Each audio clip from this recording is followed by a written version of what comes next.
ജർമ്മനിയിലെ ഫ്യൂച്ചറിനെ പറ്റി ആലോചിക്കുമ്പോൾ നിങ്ങളും ഇങ്ങനെയാണോ? എന്ത് ചെയ്യണമെന്ന് അറിയാൻ പാടില്ല, എവിടെ തുടങ്ങണമെന്ന് അറിയാൻ പാടില്ല. എന്നാലേ ഇനി മുതൽ എൻ്റെ കാര്യങ്ങൾ ഇങ്ങനെ ആയിരിക്കില്ല. ഈ വീഡിയോ അവസാനം വരെ കാണുന്നവർക്ക് ഞാനൊരു ബോണസ് ടിപ്പ് കൂടെ പറഞ്ഞുതരാം. എല്ലാവരെ പോലെ ഞാൻ ഈ ഒരു അവസ്ഥയിൽ തന്നെയായിരുന്നു. പക്ഷെ എനിക്കൊരു മാറ്റം വന്നത് ഒരു പേഴ്സണലൈസ്ഡ് അഡ്വൈസ് കിട്ടിയപ്പോഴാണ്.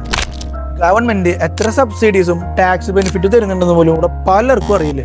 0% ടാക്സിൽ ഗോൾഡ് നിങ്ങളുടെ ലോക്കറിൽ എത്തി കഴിഞ്ഞാൽ അത് അടിപൊളിയല്ലേ? ഒരു പ്രോപ്പർട്ടി വാങ്ങാൻ ലോൺ എടുത്തു കഴിഞ്ഞാൽ ഈ ഗവൺമെന്റ് നമുക്ക് ഇങ്ങോട്ട് പൈസ തരുന്നുള്ള കാര്യം നിങ്ങൾ വിശ്വസിക്കുമോ? €1 പോലും മുടക്കാതെ ഈ ജർമ്മനിയിൽ നിങ്ങളുടെ കുട്ടികളുടെ ഫ്യൂച്ചർ സേഫ് ആക്കാൻ പറ്റുന്നുള്ള കാര്യം നിങ്ങൾക്ക് അറിയോ? അത്യാവശ്യം ഫിനാൻഷ്യൽ നോളജ് ഉള്ളവർക്ക് ജർമ്മനിയിൽ നിങ്ങളുടെ ഫിനാൻഷ്യൽ കരിയർ സെറ്റ് ചെയ്യാനും പറ്റും. ഇതാണ് ഞാൻ ആദ്യം പറഞ്ഞ ടിപ്പ്.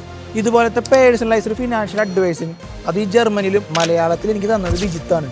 അഡ്വൈസിങ് മാത്രമല്ല കേട്ടോ, ഒരു ഫ്രീ ഡോയ്ച്ച് ബാങ്ക് അക്കൗണ്ടും എനിക്ക് കിട്ടി. അപ്പം നിങ്ങളുടെ ഫ്യൂച്ചറും ജർമ്മനിയിൽ സെറ്റ് ആക്കണം എന്നുണ്ടെങ്കിൽ ഈ കാണുന്ന വാട്സാപ്പ് നമ്പറിൽ ജസ്റ്റ് ഒന്ന് കോൺടാക്ട് ചെയ്താൽ മതി.